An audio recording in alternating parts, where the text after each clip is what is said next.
Hey everyone, this is Josh Vision, and I'm here to do my Animal Kingdom Season 4, Episode 12 review.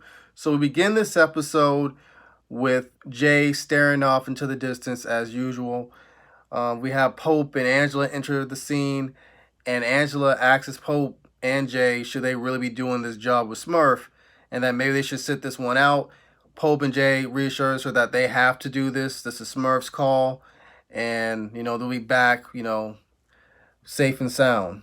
And the next scene, Ren kind of echoes that with Craig because she feels something isn't going to go right, on this job. But Craig reassures her. He says, listen, everything's all good.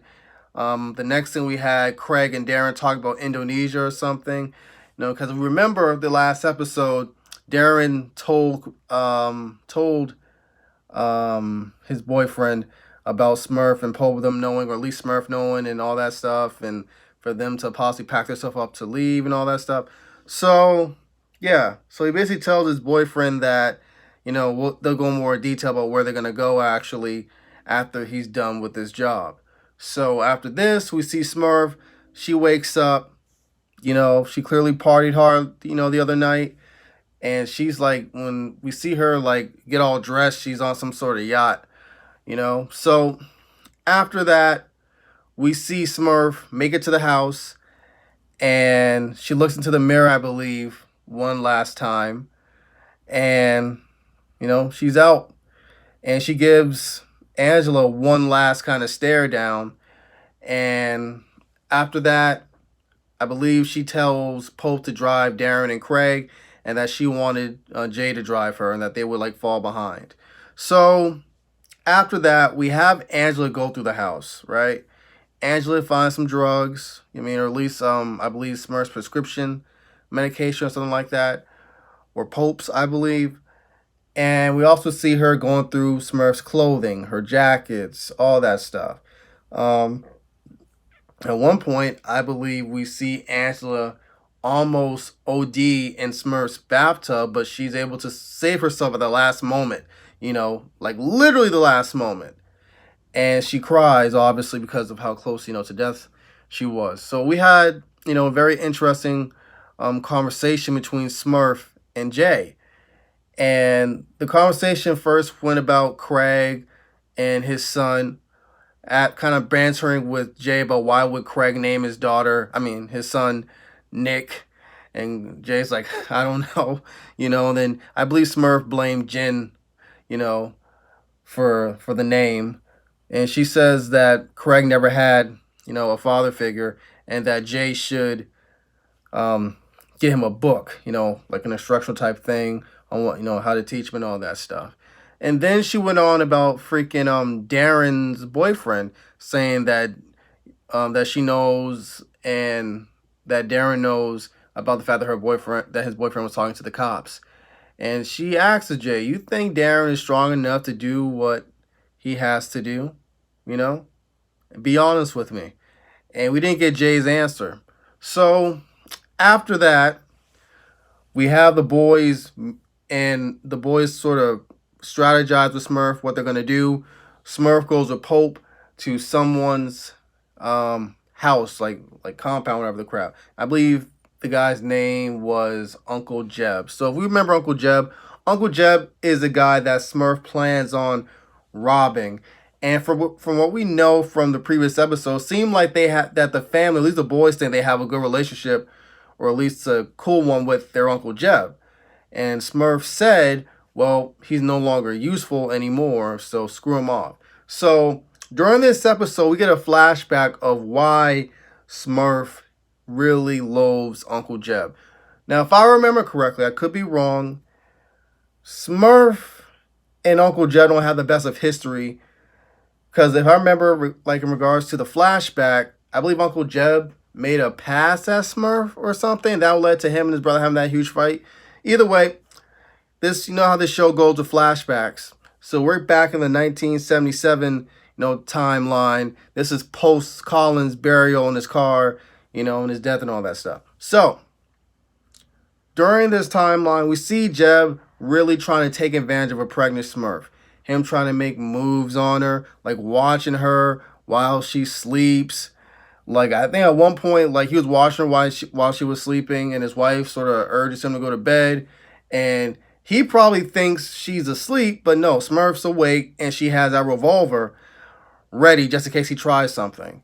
At one point, he wanted her to give him 8 grand or 10 grand for the car that he doesn't really want, and she was like, "I don't have that much money. I'll give you 500." He's like, "Okay, I'll give you 500 because you're carrying my little nephew, inside of you, and all that stuff." It was just really freaking creepy. At one point, I believe he took out Smurf's gun when after he was done with the car, and he kind of tried to force her to have sex with him, in order for her to get the car and all that stuff. But she does something to his manhood region. I don't know if she cut it. I don't know if she twisted it. Like I don't know, and she also bashed it with something. But it was like after that it was just a straight chase down. Obviously she's pregnant, so she can't go full throttle. And even if she could go full throttle, I don't think she's that fast. Eventually Jeb catches up to her and he's choking her. But thankfully Jeb's wife gets there and then Jeb starts jumping on her. But while this is going on, Smurf's water breaks and she's literally about to give birth right on the dirt road. So we go flash forward to the present day, and we see Smurf speaking with present day Jeb and his sons. And Pope it seems like he's very uncomfortable about the situation. He doesn't feel right about it. He doesn't feel right about stealing from his uncle and all that stuff. I believe Jeb shows him pictures of his father and their sisters and all that, and his children, so on and so forth. So while this is going on, Jay, Darren, and Craig, they're stealing the guns, I believe, as well as the gold and all that crap.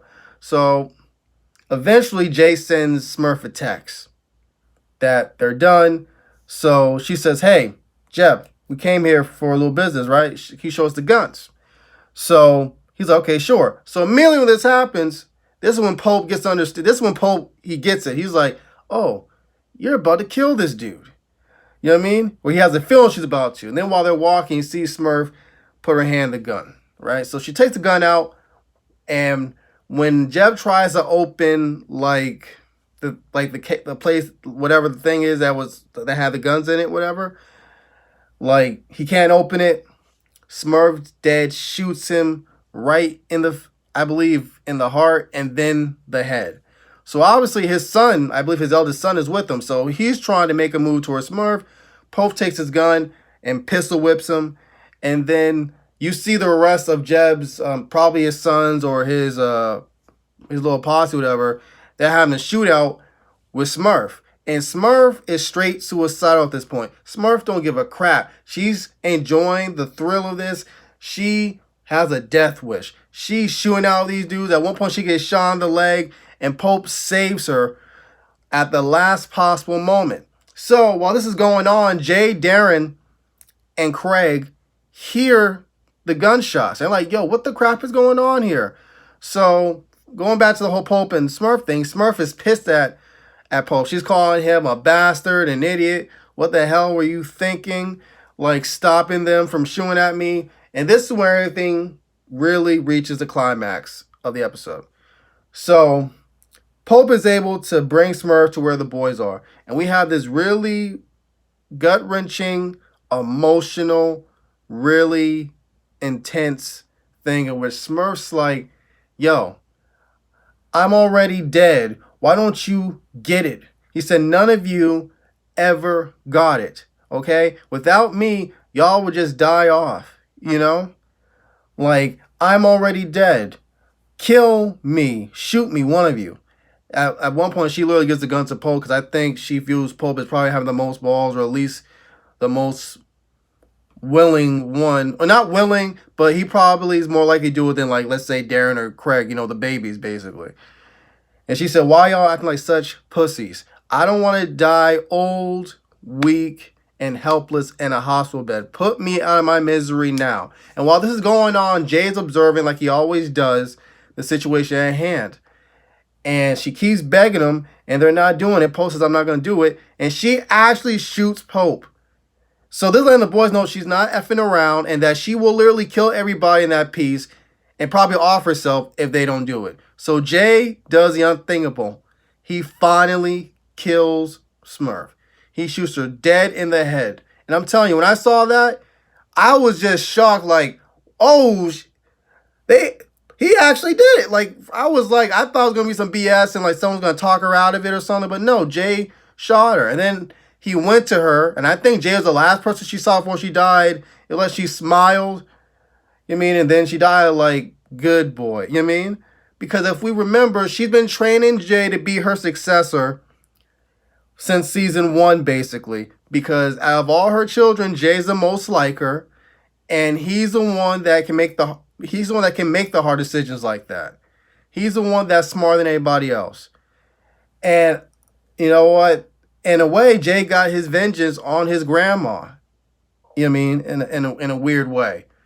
Because it's like, if you think about it, and actually if you know about it, Baz, he was killed on Smurf's orders as she paid off, Mia's uncle and all that stuff, and Mia was the actual shooter.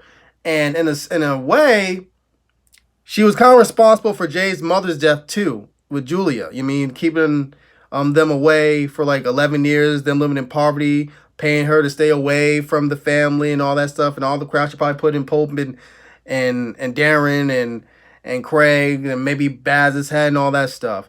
So Jay got revenge, but it was kind of bittersweet because despite all the crap Smurf has done, as we know, Smurf's a very complex character.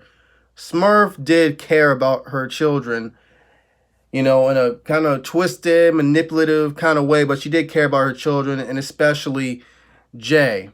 So I thought it was very poignant when it happened that when Smurf's body was actually on the table, for the first time, Pope is like really like broken. You feel me? Like broken in the sense of like his anchor's gone. Because we all know that like Smurf was everybody's anchor, her son's anchor. Like any mother should be. It was different, but still that's their mother.